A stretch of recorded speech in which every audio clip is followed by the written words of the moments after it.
শুধুমাত্র এই ছেলেটা খালি আমাকে বলছে যে অরবিন্দকেও ভালোবাসে, ছোটবেলা থেকে বড় হয়েছে।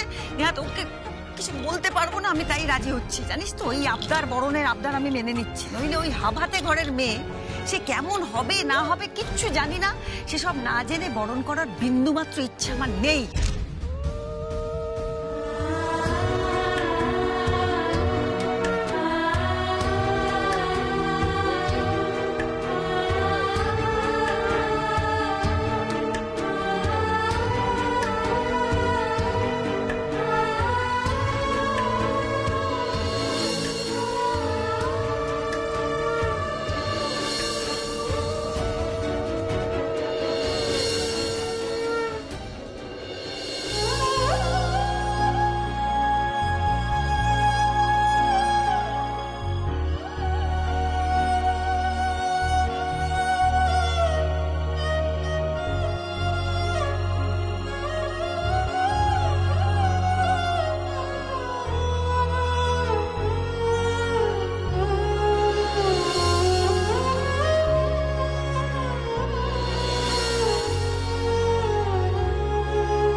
ভালোভাবে থাকবি, হ্যাঁ?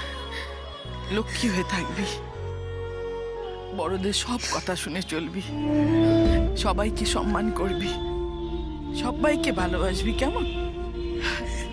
আর আমাদের জামাই খুব ভালো মানুষ, দরকার পড়লে ওর জন্য নিজের জীবন দিয়ে দিবি, কিন্তু কখনো কারোর কাছে ওকে ছোট হতে দিবি না, কোনো কারণে ওকে কষ্ট পেতে দিবি না, মনে থাকবে?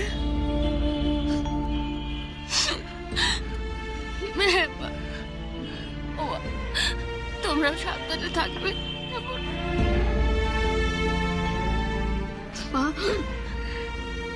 এবার থেকে তো আমি আর উমা দুজনেই বাইরে থাকবো, কিন্তু তুমি একদম চিন্তা করবে না মা। আই চুটকি, মা ঠাম্মিকে কিন্তু একদম বিরক্ত করবে না, বুঝেছি? মা মা আমরা দুজনে দূরে থাকলেও তুমি একদম চিন্তা করবে না। দেখো, উমা তো আলিয়া ম্যাডামের কাছেই চাকরি করবে, বলো? তাহলে তো আমি ওর কাছাকাছি থাকবো, আমি ওর ঠিক খেয়াল রাখবো। দেখো,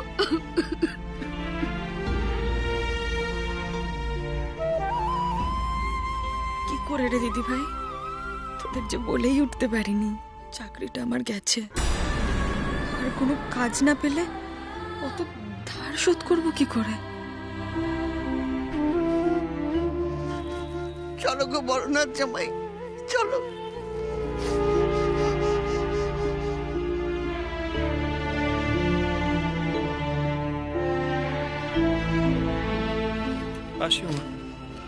আসুন।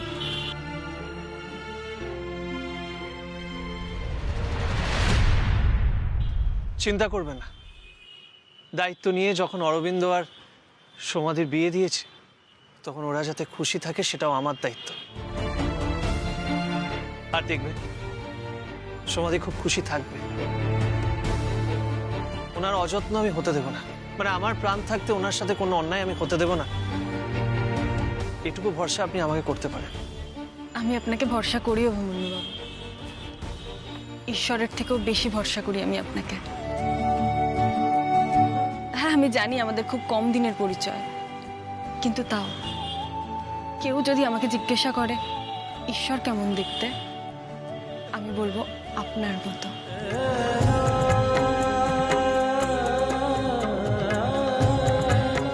আমি জানি আপনি আর অরবিন্দদা দুজনেই আমার দিদিভাইয়ের খেয়াল রাখবেন, আমার দিদিভাইয়ের পাশে থাকবেন, তাই আপনাদের দুজনকে আগাম ধন্যবাদ। আশিতা, দেখা হচ্ছে। এখন আর দেখা হচ্ছে না অভিমন্যুবাবু, ওই দিদিভাই আর অরবিন্দদা যখন অষ্টমঙ্গলায় আসবে, তখন যদি আপনি আপনার বন্ধুর সাথে আসেন তাহলে দেখা হবে। ঠিক বুঝলাম না, মানে আপনি ডিউটি কবে জয়েন করছেন? করছি না।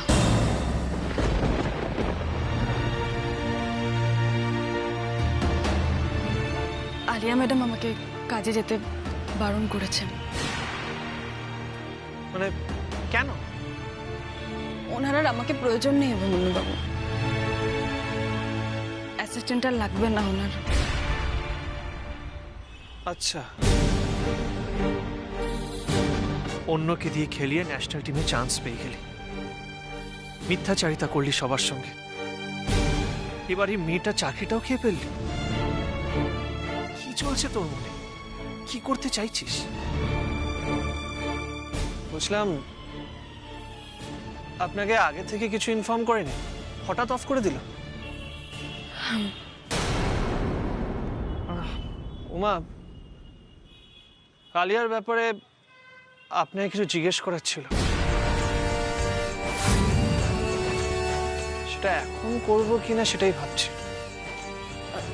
কি কথা বলুন।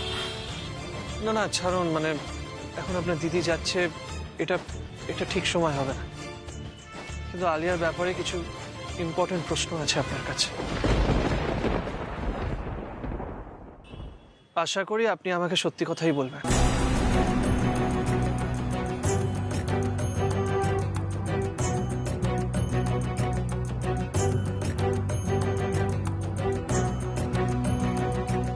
আলিয়া ম্যাডামকে নিয়ে কি জিজ্ঞেস করবেন উনি?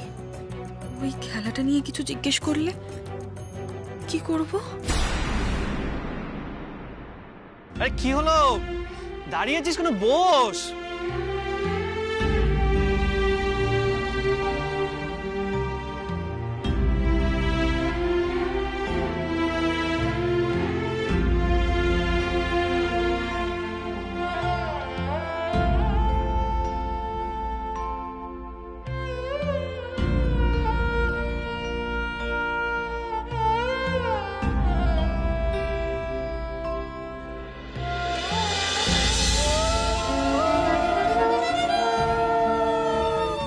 কেঁদো না বৌদি, তোমার বড় মেয়ের কপালটা ভালো গো। এত সমস্যার পরে একটা ভালো ছেলের সঙ্গেই তো বিয়ে হলো। ও খুব ভালো থাকবে, তুমি চিন্তা করো না বৌদি।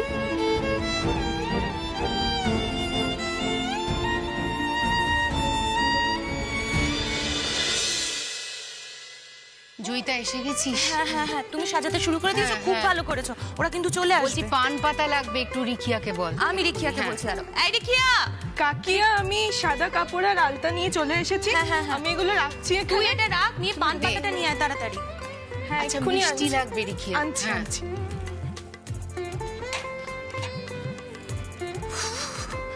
তাড়াতাড়ি করো, ওরা কিন্তু চলে আসবে, এক্ষুনি হয়ে যাবে। এই নাও পান পাতা নাও। আর এই, মিষ্টিটা একটু আমি ভালো নিয়ে করে আসছি, সাজিয়ে নিয়ে আনবি, আসছি। ঠিক আছে? এই যা। প্রদীপের ডালা। প্রদীপের ডালা তো ঈশিতা আনার কথা। এই ঈশিতা, একটু প্রদীপটা নিয়ে আয় না রে ঈশিতা।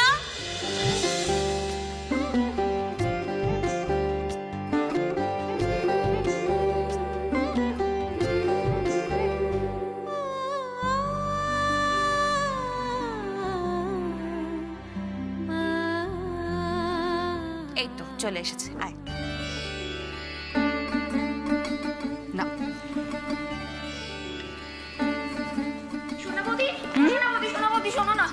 শোনো না, বলছি অরবিন্দ দা কখন আসছে গো? বউনে বলো না কখন আসছে।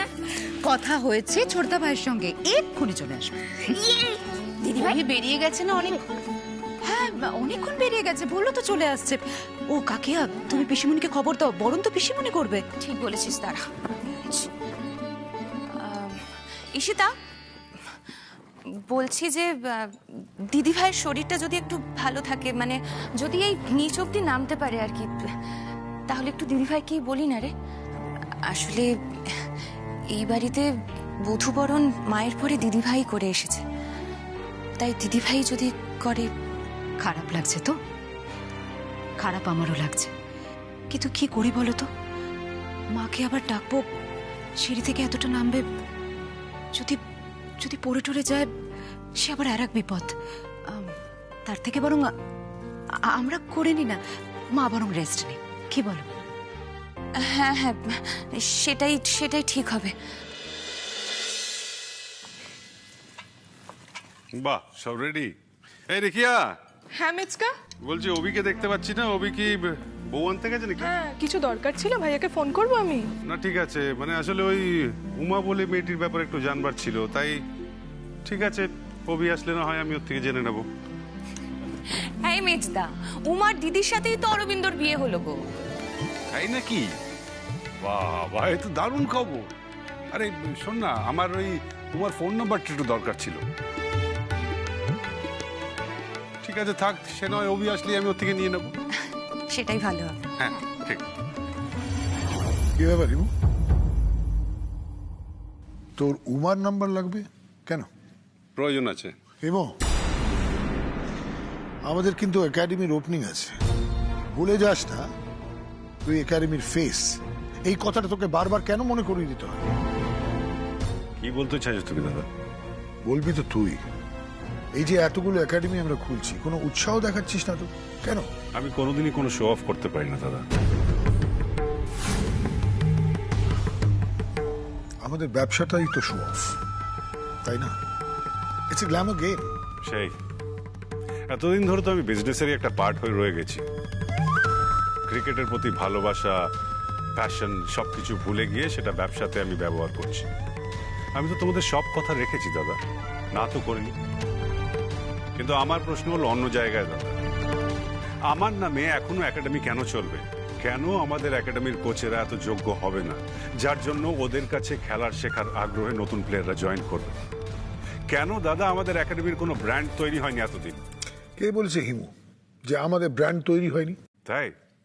সে তো খুব ভালো কথা। তাহলে ছাই আনতে ভাঙা কুলোর কেন দরকার পড়ে বলো তো দাদা? দাদা, আমাকে তুমি এসবের থেকে বাতিল কর প্লিজ। আমি আর এসবের মধ্যে থাকতে চাই না। ও মানে এত সহজভাবে তুমি বলে দিলে আমাকে বাতিল করে দাও, আমাকে ছেড়ে দাও? এটা আমি দেখেছি তোর আর অভির একটা ফ্যাশনে দাঁড়িয়েছে। মানে কোনোভাবে তোরা প্রমাণ করতে চাইছিস যে আমি যে কাজগুলো করি সেগুলো ভুল, অনৈতিক, তাই কি? বলে যাস না হিমু, আমরা একটা ব্যবসা করি, সেটা হয়তো ক্রিকেটের ব্যবসা, কিন্তু আমার জন্য সেটা ব্যবসা। আমি চ্যারিটি করতে বসিনি এখানে। আমি বলতে পারবো না যে আমি একটা অর্গানাইজেশন চালাই যেখানে এতগুলো স্টাফ, তাদের সংসার, তাদের পরিবার আমাদের এই টাকায় চলে। দাদা, ব্যবসা করতে গিয়ে তোমরা নিজেদের মানবিকতা বিকিয়ে দিয়েছ। তোমাদের বিজনেসটাই হলো গিয়ে শেষ কথা, আর এটা আমি খুব ভালো করে বুঝে গেছি। আর সেই জন্যই তো ট্যালেন্টেড প্লেয়ার্সরা মাঠের বাইরে বসে থাকে, আর টাকার দম যাদের কাছে আছে তাদের মধ্যে কিছু উঁচা প্লেয়াররা একাডেমির ব্লু আইড বয় হয়ে ঘুরে বেড়ায়।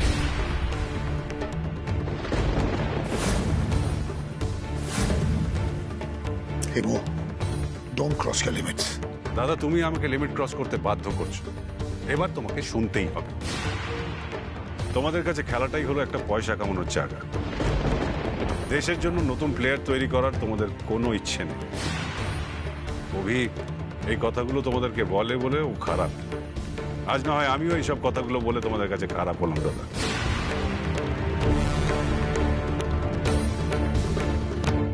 মিষ্টি বৌদি, কুট্টি পিসি, মামা, তাড়াতাড়ি এসো। আরে দেখো দেখো কে এসেছে, নতুন বউ এসেছে। তাড়াতাড়ি তাড়াতাড়ি তাড়াতাড়ি এসো।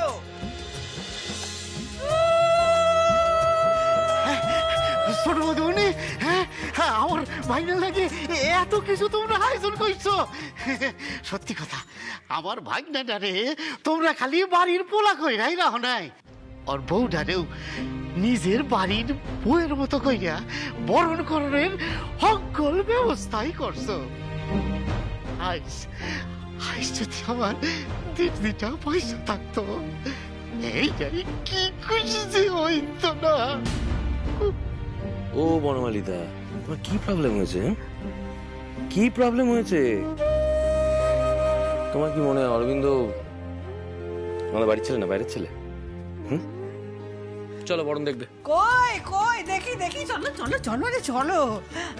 অরবিন্দর বউ বলে কথা, সবার আগে আমি মুখ দেখবো, চলো। এত চিন্তা করছো কেন গিন্নি? আমাদের অভি দাদু ভাই যখন অরবিন্দকে রাজি করিয়েছে এই মেয়েকে বিয়ে করার জন্য, তখন মেয়ে একেবারে হীরের টুকরো ধরে নাও। আরে চলো চলো চলো চলো চলো, তাড়াতাড়ি এসো তাড়াতাড়ি এসো, কি করো এসো।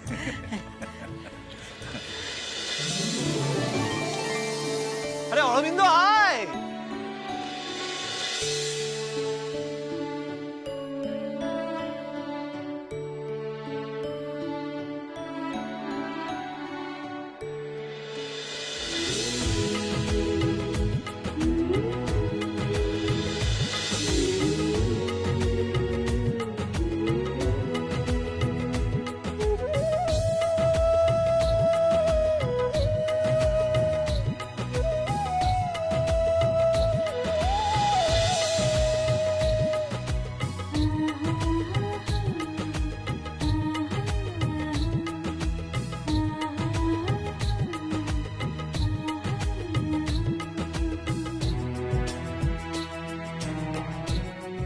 আমার বাড়িতে আসলে অনেক সদস্য।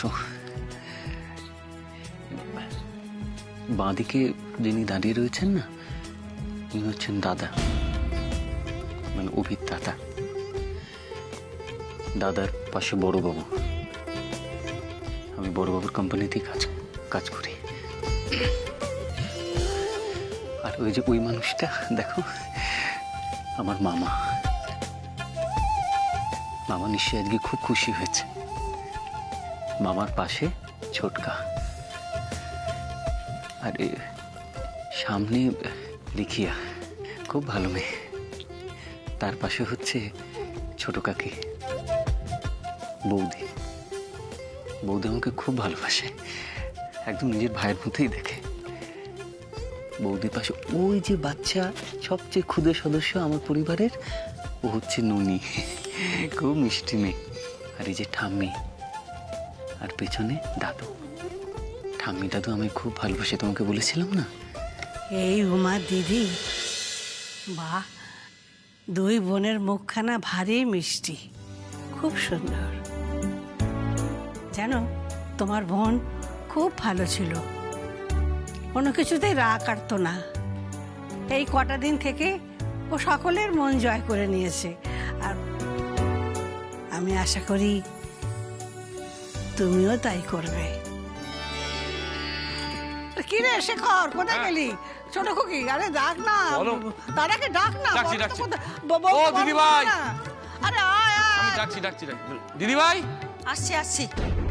সিঁড়ি দিয়ে যিনি নেমে আসছেন তিনি হচ্ছেন অভির মাম্মাম, আমারও মাম্মাম। উনি একটু রাগী, তুমি কিছু মনে করো না।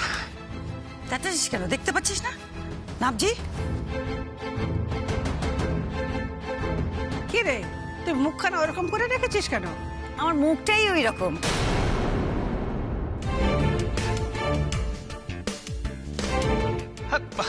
মাম্মাম, বলছি নিজের বিউটিফুল স্মাইলটা সমাধিকে দেখিয়ে দাও। মাম্মা, একগাল হেসে সমাধিকে বরণ করো, লক্ষ্মী এসছে বাড়িতে। মাম্মাম, প্রমিস করেছিল তুমি, গোমরা মুখ করে থেকো না প্লিজ, আসো। এই তো, চলো শুরু করো মাম্মা।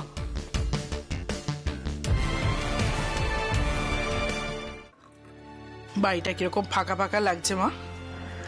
মেয়েটা বাড়িতে থাকলে কত কাজ না করতো, কখনো বসে থাকতো না। হয় বড়ি দিত, না হলে ঘর পরিষ্কার করতো। তোমার হাতে হাতে রান্নার কাজও এগিয়ে দিতে পারতো। হ্যাঁ মা, এটা করি সেটা করি, বসে থাকতো না। আমি বরঞ্চ বারণ করতাম। সেই মেয়ে এখন পরের ঘরে চলে গেল, সেখানেও সব দিক মানিয়ে গুছিয়ে চলতে পারলেই বাঁচোয়া। বলুন মা। তুমি কিচ্ছু চিন্তা করো না বৌমা, আমাদের সোমা সব দিক মানিয়ে চলতে পারবে। তবে আমাদের মেয়ের কদর ওরা বুঝলে হয়। তবে একটা কি জানো তো, আমাদের ভাগ্য যে জামাইটা খুব ভালো। ওমা, এই নাও 450 টাকা। ওই সকালবেলা বড়ি নিয়ে বেরিয়েছিলাম না, ওটার তখন দিতে ভুলে গেছিলাম। এই না মুড়ি খা। তুই মেখেছিস? না, মা মেখেছে।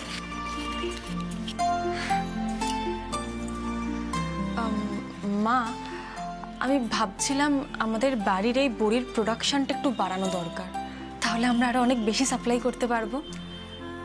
আর আমি তো এমনিতেও কলকাতার রাস্তাঘাট টুকটাক চিনে গেছি, তাই না? আমরা কলকাতার বাজারেও বড়ি দিতে পারবো। খালি ব্যান্ডেলের বাজারে দেবো কেন বলো? এইটুকু জায়গায় সাপ্লাই দেওয়ার ব্যবসা কত বাড়াবো? তার থেকে সপ্তাহে 1-2 দিন ব্যাগে করে বড়ি নিয়ে আমি কলকাতায় যাব, ওখানে সাপ্লাই দিয়ে আসবো, তাহলে আরো অনেক বেশি পয়সা রোজগার হবে। বলো? হ্যাঁ মা, তাহলে তোমার বড়ি আরো বিখ্যাত হয়ে যাবে। এই তুই চুপ করবি? না রে ছুটকি, এখন আমাদের নাম না, আমাদের দরকার আমাদের কাজের দাম। ঠিক বলেছি না মিষ্টি আম্মা? মিষ্টি আম্মা, তুমি আর মা এত সুন্দর করে বড়ি দাও, তোমরা দেখবে কলকাতার বাজারে ওই বড়ি ঠিক বিক্রি হবে। এখন তো আমি আর চাকরিটাও করছি না, এইভাবে যদি রোজগারটা বাড়ানো যায় ভালো হয় না বলো? ব্যবসাটা ধীরে ধীরে বাড়ানো গেলে আর তো টাকার সমস্যাটাও থাকবে না। আমাদের তো মহাজনের টাকাটাও শোধ করতে হবে। মহাজনের কাছে কত টাকা লোন আছে উমা?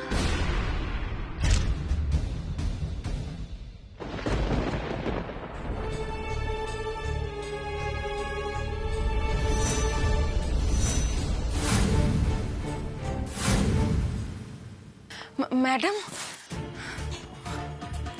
ম্যাডাম আপনি ভিতরে আসুন না, আপনি আসুন ভিতরে। মানে আপনি হঠাৎ করে?